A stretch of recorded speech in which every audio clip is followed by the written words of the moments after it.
We're going to begin today's Cowboys Report with the latest on the Dak Prescott contract situation. I don't think this is a very good update, by the way, regardless of how you feel, actually, about Dak himself. Season's almost here. Doesn't feel like Dallas is any closer. First, what Jerry Jones told Clarence Hill recently. I understand our challenge, but confident is not a word for me here.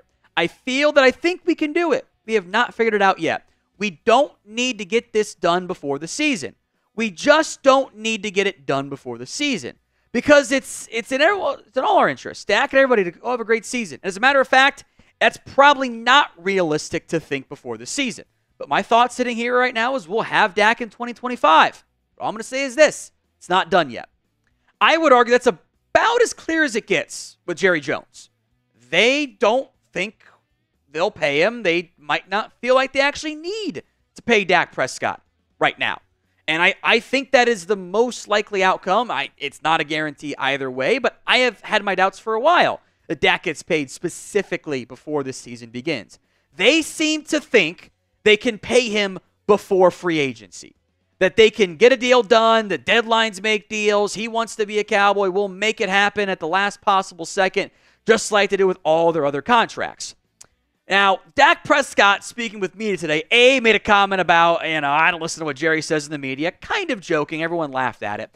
He also said this, asked about, not having a new contract. I think it says a lot if it is or isn't done. What does it say if it isn't done? Just how people feel. What people? Who knows? Smiles. He's calling Jerry's bluff. So, like, all the jokes he can make about, I don't listen to what Jerry says, he saw that. I'm convinced of that. And he's like, okay, fine. If you don't want to pay me, okay. I've got free agency. You have no team control over me. You don't have the ability to prevent me from leaving if I want to. Not saying I want to. He's made comments like, I want to be a Cowboy. I love being a Cowboy, but it's a business. If I leave, I leave. This is media negotiation out of Dak Prescott because the owner's going to see what he has to say too. He's calling Jerry's bluff. Like, okay, let's see what happens. It's the one meme of, like, the two guys just kind of staring at each other like, who's going to blink first? This is not how most teams handle their quarterback negotiations. Nobody else does it this way. I don't like that they're doing it this way. I have concerns. I don't think that things are in great shape, frankly. I don't think that we're all hunky-dory company man stuff is what's going on right now. Because if he plays out this season, there's going to be a long list of teams that have interest in him that would offer even more than what Dallas wants to offer. We'll spend some more time on this here in just a second. But do you think the Cowboys will end up paying Dak Prescott? Y for yes, N for no at the pinned comment of today's show. Your opinion, both what you think will happen and what you want to happen, I think is totally valid. I get the pros and cons on both sides. Totally understand it. However you want to value your value system, I get it. My biggest issue is the process. And I think every single person watching this show should hate the way the Cowboys have handled this contract. If the plan is to pay him, whether it is now or next offseason, you've made a mistake. Because you have hurt your team in terms of the ability to balance your checkbook and be aggressive with your spending right now. If that is your quarterback, you should not be wasting a year of, well, we're going to try to make him winless. That's not how any other team operates. That's not what they do. It is a bad process, and if you wait till next offseason, you're paying a premium significantly. If your plan is not to pay him, all you've done is delayed your rebuild. So, like the downside, the concern I have here is what happens if you don't pay Dak and you do the exact same year that most of us think, 10, 11, 12 wins, whatever, maybe win one playoff game. Cool. You're drafting 24th, 26th, 27th, whatever. You're not an NFC Championship game team because your roster, frankly, isn't a top 2 NFC team, top to bottom, coaching staff included. Just not quite good enough. Well, now you're picking late 20s. You have no quarterbacks under contract and no idea how you're going to find somebody because top 10 quarterbacks do not grow on trees. And that is a factor, by the way, and how the rest of the league feels about him, there will be a ton of interest. The Giants, the Raiders, I think the Steelers even are all like, God, please let Dak hit free agency. Because those guys are like, let's just pay him whatever he wants, and they're saving their jobs. Now, the Cowboys, if you want to go with the don't pay a quarterback mindset, okay, they don't have any job security to be worried about. Got to commit to it. They don't commit to things. Your other teammates, by the way, love him as well. Other players love him as well. Here's what CeeDee Lamb said on Dak Prescott. Go look at our numbers together. They are at the top of the charts. I have no doubt they're going to get a deal done. We all know that I want him here. Jerry wants Dak here too. Let's get this under control and kill the speculation. Teammates want him. See if that actually happens or not. Now, you can get the Cowboys turnover chain, the one that I wear when the Cowboys make a turnover on defense, by going to chatsports.com/Cowboys chain. That link will be in the comments section and the description of today's show.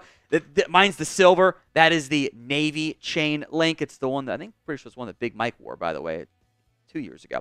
Chatsports.com/Cowboys chain. Link will be in the comments section and the description of today's show. The Cowboys have finalized their practice squad with 2 outside organization signings. Let's break them down. First up is Amani Oruwariye, the former Penn State corner. Good size, 6'2", 205. 30-something career starts in his time in the NFL, mostly with the Detroit Lions. The numbers are okay. There's a reason why he's bounced around, but he's got ball skills, got size, has some good athletic traits, veteran experience. That's the type of guy I do like putting on the practice squad at a premium position like corner. Cowboys also adding some more interior defensive size. Phil Hoskins, 6'5", 315, out of Kentucky. Mike Zimmer's a type. He likes big boys. He likes guys that can offer some size and length as well. Hoskins has not been that productive over the course of his NFL career. Only 14 tackles in 13 games, but I think there are a bunch of great DTs out there for the practice squad, so no complaints about it. It's a practice squad spot. If you have to play these guys, you got bigger issues. So one time through the Cowboys' finalized 17-man practice squad, Malik Davis, Dalvin Cook, Jalen Cropper, Kelvin Harmon, and Princeton Fant on offense, along with Josh Ball and Dakota Shepley to round out the 7 offensive side. They went heavier offense, active roster, going heavier defense on the practice squad. Denzel Daxon is your International Player Pathway program, the freebie. Phil Hoskins, Carl Lawson's there as a veteran defensive end. 3 linebackers, Darius Harris, Nick Vigil, who is a Gunther and Zimmer guy, by the way. Brock Moggensen as well. 4 defensive backs. Kamon Hall, the nickel. Josh Butler, who this team has liked for a couple years now. And then Amani Oruwariye. Amani Johnson probably taking the place of Julius Wood as well. So grade that Cowboys practice squad for me. It's a practice squad. It should be nice. It's not as important or relevant in most cases. I would never go lower than a C+ probably. A, B, C, D, or F. Some injury news I want to hit here. Brandin Cooks, despite Big Mike saying he was going to practice at today's event or practice, he wasn't out there. I don't really know why. Maybe we'll get more info later, but he was unavailable. I'm not too worried about that front there. Zach Martin was back in a limited capacity. That might be kind of more of the vet day stuff they're doing there. Damone Clark also made his way back. Overshown's been back, so I feel pretty good about your linebacker rooms there. Wanye Thomas was with the rehab group as he works his way back from a groin injury. Israel Mukwamu also with the rehab group. Not totally sure why, but those are your players who are unavailable. Plus, I guess, Chuma Adoga, who's, of course, going to miss several weeks and will eventually be placed on IR. So what is your concern level right now over the Cowboys' health? Scale it for me from 1 to 10 in the comment section. 1 the low end, 10 the high. I think it's still on the lower end. But it is something certainly worth monitoring as we get closer and closer to the start of the regular season. Let's talk CeeDee Lamb contract here. The contract details for Lamb are now out with some, I think, pretty interesting details that I want to get into. Of note, and this was not initially reported by Pro Football Talk, but Todd Archer had it, 4 void years are parts of this contract. Plus a $29 million option bonus in 2028 that kind of make all of this look like an Eagles contract. That's pretty unique from what the Cowboys have normally done. And by the way, I treat that as a positive thing. So the current CeeDee Lamb cap hits are set up like this.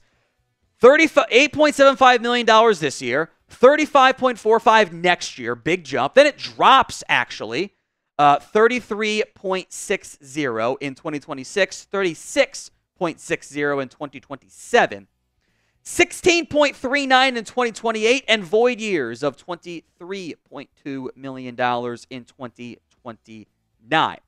The plan based on this contract, I actually think is pretty darn clear as it relates to CeeDee Lamb. This contract gets restructured after the 2024 campaign and probably after the 2025 campaign as well. They make those adjustments and move forward with backloading that CeeDee Lamb contract. And the plan is he gets another extension before that contract ends. That's why they've structured it with that option bonus so they can flip that quickly into a signing bonus instead of an option bonus. What I want to look at, though, is the likely cap hits for how this is actually going to play out. The restructures versus the tags.